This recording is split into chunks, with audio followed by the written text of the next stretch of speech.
now we're going to the sacred cow of save money. And in 1971, President Nixon took the dollar off the gold standard, basically took the world off the gold standard, and money was no longer money. So people are no longer saving money. So just to reiterate again, this is $300, what an ounce of gold was worth in the year 2000. So Kim, lift that. Okay. All right, and so this here is 1 ounce of gold in the year 2010, and it's now $1,100. Ugh, and this is why people are working so hard. I can do it, I can do it. Yes, I can do it. Barely. So the big reason I've said in my books for years that savers were losers is very simply because in 1971, the dollar stopped being money, it became debt. Right, Mike? Yeah, the rules all changed in '71. Before then, somebody, when they became working age, they could expect to put away 10% a year, and by the time they got into their 60s, they could retire on their savings account and expect to live off that interest. And in '71, everything changed, and they started creating currency on a massive scale. Worldwide. Ever since then, worldwide. And that is what causes inflation and the loss of purchasing power. So people thinking that they can retire, you know, back in the 50s, if you got $100,000 or $50,000, you could retire on that, you know.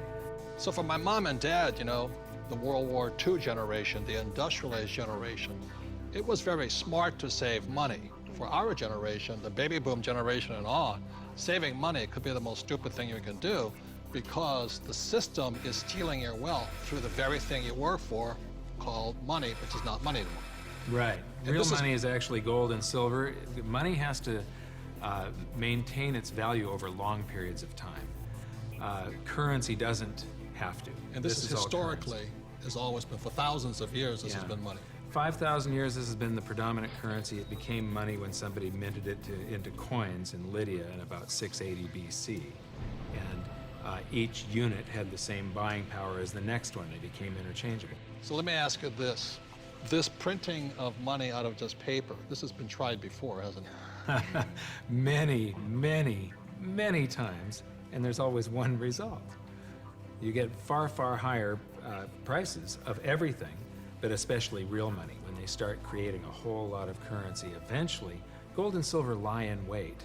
And then when the public senses this inflation of retail prices that is caused by inflation of the quantity of currency in circulation, they rush back toward gold and silver, and they have for 5,000 years. So name some governments that have attempted to print money. The Weimar Republic.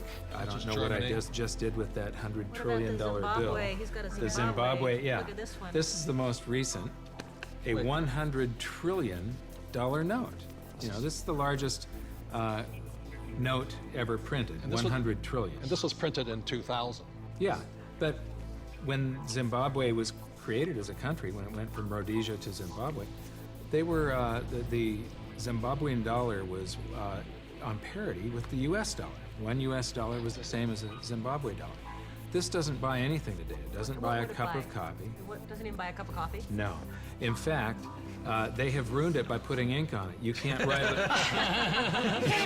you can't write a list, so it would have been more valuable at this point if it was blank. Right.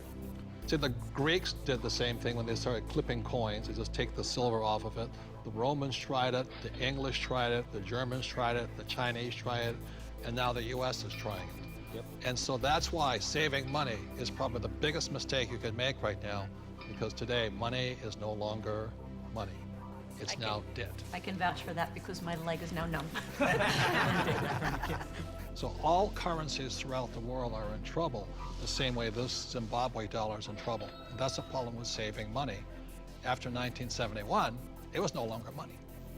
More than 70% of all the currency on the planet is US dollars. If the US dollar goes, the world goes with it. I'm preparing by getting fully diversified. I buy both gold and silver.